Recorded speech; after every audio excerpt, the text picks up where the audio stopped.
നമസ്കാരം. വിനീത് എന്ന ഒരു CPO അങ്ങ് അരീക്കോട് ക്യാമ്പിൽ മരണപ്പെട്ടു. ഇതൊരു വലിയ വാർത്ത തന്നെയായിരുന്നു. സ്വയം നിറയൊഴിച്ച് മരണത്തിലേക്ക് പോവുകയായിരുന്നു അദ്ദേഹം എന്ന് നമുക്കറിയാം.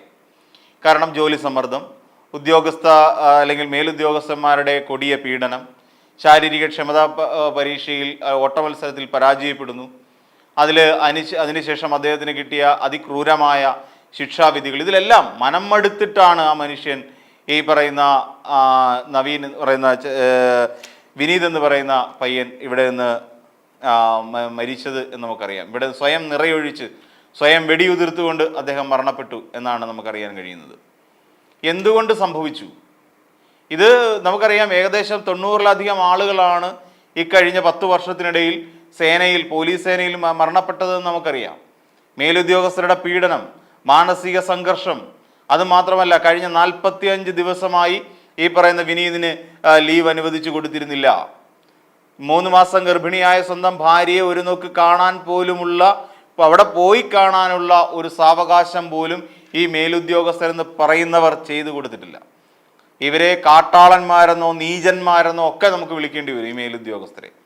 കാരണം അതുപോലുള്ള തെമ്മാടിത്തരമാണ് ഇവർ ക്യാമ്പിൽ കാണിച്ചുകൊണ്ടിരിക്കുന്നത്. ഇപ്പോൾ അവിടുത്തെ ബാക്കിയുള്ള ഈ വിനീതിനോടൊപ്പം ഉണ്ടായിരുന്ന പലരുടെയും മൊഴികൾ പുറത്തു വന്നുകൊണ്ടിരിക്കുന്നു. ആ മൊഴി പ്രകാരം അവിടെ ഒരു AC ഉണ്ട്. ആ AC അജിത്ത് എന്നാണ് അയാളുടെ പേര്. അയാൾ കാണിച്ചൊരു വലിയ തെമ്മാടിത്തരത്തിൻ്റെ അതിനെ പ്രതിഷേധിച്ചതാണ് വിനീത് ചെയ്ത തെറ്റ്. മറ്റൊന്നുമല്ല, ഈ കായിക പരിശീലനം നടക്കുന്ന സമയത്ത് ഒരു വിനീഷ് എന്ന് പറയുന്ന ഒരു ചെറുപ്പക്കാരൻ, വയനാട് സ്വദേശി, പരിശീലനത്തിനിടെ കുഴഞ്ഞു വീണ് ആ പയ്യൻ മരണത്തിലേക്ക് പോയി, മരിച്ചു കുഴഞ്ഞു വീണിട്ട്. ആ സമയത്ത് ഇദ്ദേഹത്തെ ഒന്ന് ആശുപത്രിയിൽ എത്തിക്കാൻ പോലും ഈ അജിത്ത് എന്ന് പറയുന്ന ക്രൂരൻ തയ്യാറായില്ല.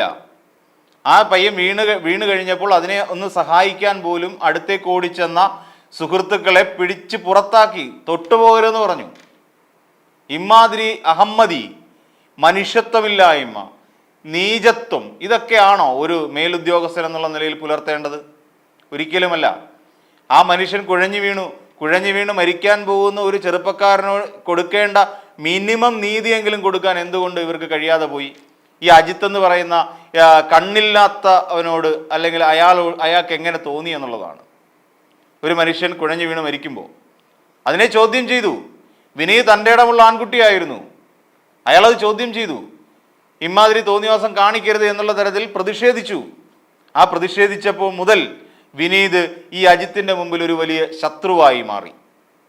ആ ശത്രുതയുടെ പരിണിത ഫലമാണ് വിനീതിന് ഇന്നാളത്രയും ഈ 40-45 ദിവസത്തോളം. ആ പയ്യൻ മരിക്കുന്നത് 2021 സെപ്റ്റംബർ മാസത്തിലാണ്. സെപ്റ്റംബർ മാസം 16-ാം തീയതിയാണ് ആ ചെറുക്കൻ മരിക്കുന്നത്. അതായത് ഈ വിനീഷ് എന്ന് പറയുന്ന വയനാടുകാരൻ പയ്യൻ മരിക്കുന്നത്.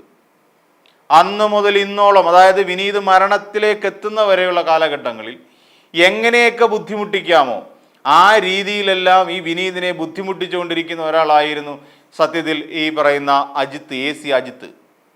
ഈ രീതിയിലാണ് മൊഴികൾ വന്നുകൊണ്ടിരിക്കുന്നത് സഹപ്രവർത്തകരുടെ. അപ്പോൾ ഇയാൾക്കെതിരെ എന്ത് നടപടിയാണ് സ്വീകരിക്കേണ്ടത്?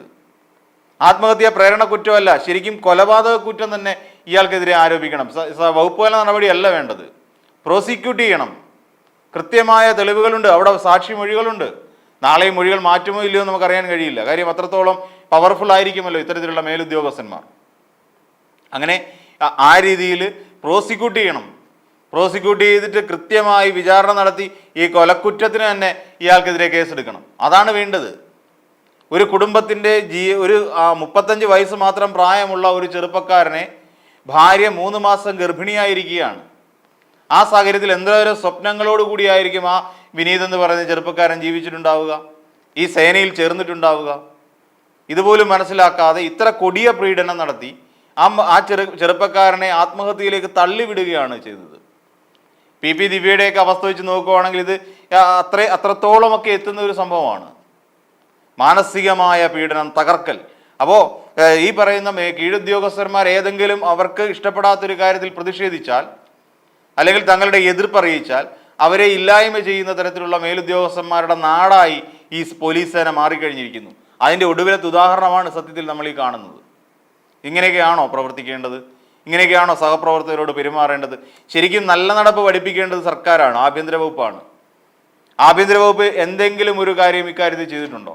അതായത് സേനയിൽ 90ഓളം വരുന്ന ആളുകൾ മരണപ്പെട്ടിട്ടും ആത്മഹത്യയിലേക്ക് പോയിട്ടും അവരുടെ ജോലി സമ്മർദ്ദം കുറയ്ക്കാനോ ജോലിഭാരം കുറയ്ക്കാനോ അല്ലെങ്കിൽ അവർക്ക് കൃത്യമായ വിശ്രമ വേളകൾ അനുവദിച്ചു നൽകാനോ എങ്ങനെയെങ്കിലും എന്തെങ്കിലും തരത്തിലൊരു നീക്കുപോക്ക് നമ്മുടെ സംസ്ഥാന സർക്കാരിൻ്റെ ഭാഗത്തു നിന്ന് ഇതുവരെ ഉണ്ടായിട്ടുണ്ടോ?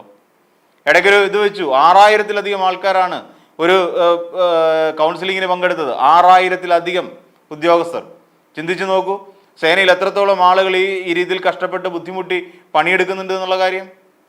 അപ്പോൾ നാളിതുവരെയായി പരിഷ്കാരമില്ലാത്ത പരിഷ്കരിക്കപ്പെടാത്ത ഒന്നായി ഇവിടുത്തെ പോലീസ് ഉദ്യോഗസ്ഥരുടെ ജീവിതം മാറിക്കഴിഞ്ഞിരിക്കുന്നു, അല്ലെങ്കിൽ നമ്മുടെ പോലീസ് സേന മാറിക്കഴിഞ്ഞിരിക്കുന്നു എന്നുള്ളതിൻ്റെ ഒടുവിലത്തെ ഉദാഹരണമാണ് വിനീത് നമുക്ക് കാണാൻ കഴിയും.